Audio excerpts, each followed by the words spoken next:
सारी जिंदगी बेटा बेटा बेटी बेटी पति पति पत्नी पत्नी पैसा पैसा हाय हाय करते करते बुढ़ापा आ गया और मरने के निकट पहुंच गए। और जब मरने का टाइम आया, मर के गए, तो भगवान ने कहा चलो 100 रुपए का हिसाब दे दो। जब आप लोग मर के जाओगे तो आपको हिसाब नहीं देना पड़ेगा। क्या लाए हो?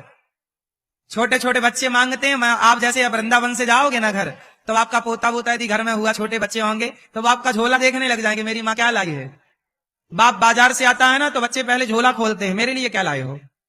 बोलो हाँ, ये बात सही है कि गलत है? हाँ हाँ। तो जैसे ही व्यक्ति यहां से जाता है ना, तो परमात्मा उसका बैग चेक करते हैं, क्या लाए हो, कौन सा कर्म करके आए हो। तो आप लोग बताओ, जब जाओगे ईश्वर के घर तो कौन सा कर्म बताओगे, क्या करके आए हो। आप लोग तो अच्छे हो, बताओगे कि हम वृंदावन में जाके कथा सुनते थे, कीर्तन करते थे, भजन करते थे, वृद्ध माँ की सेवा करते थे, किसी को भोजन कराते थे। आप लोग तो बता पाओगे कि हमने इतना पुण्य किया भी है। बाकी लोगों का क्या होगा, क्या बताओगे। यही बताओगे कि सारी जिंदगी पैसा कमाते रहे और कमा कमा के और फलानी बैंक में जमा करके आए। भगवान बोले वो बैंक का वहीं रह गया, यहां क्या लाया। सारा कमा कमा के बेटों को देके आया, तूने भूखों को कितना खिलाया, तूने प्यासे को कितना पानी दिया, तूने लोगों की सेवा कितनी की। यही ना पुण्य है मेरी माँ। इसलिए इस धरती पर 2 चीज कमाते हो आप, या पाप कमाते हो या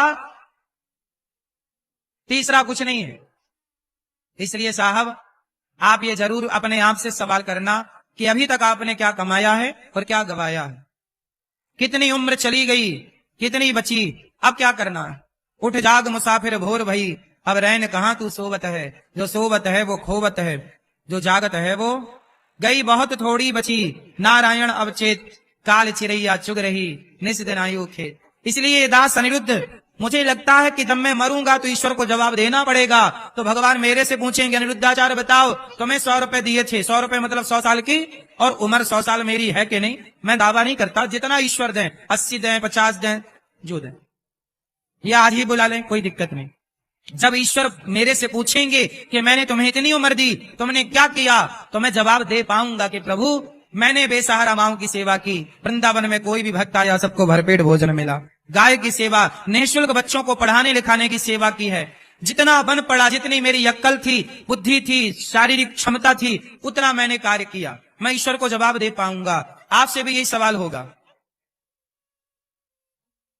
अपना अपना जवाब तैयार रखिएगा। सबमिट करना पड़ेगा ना वहां फाइल है।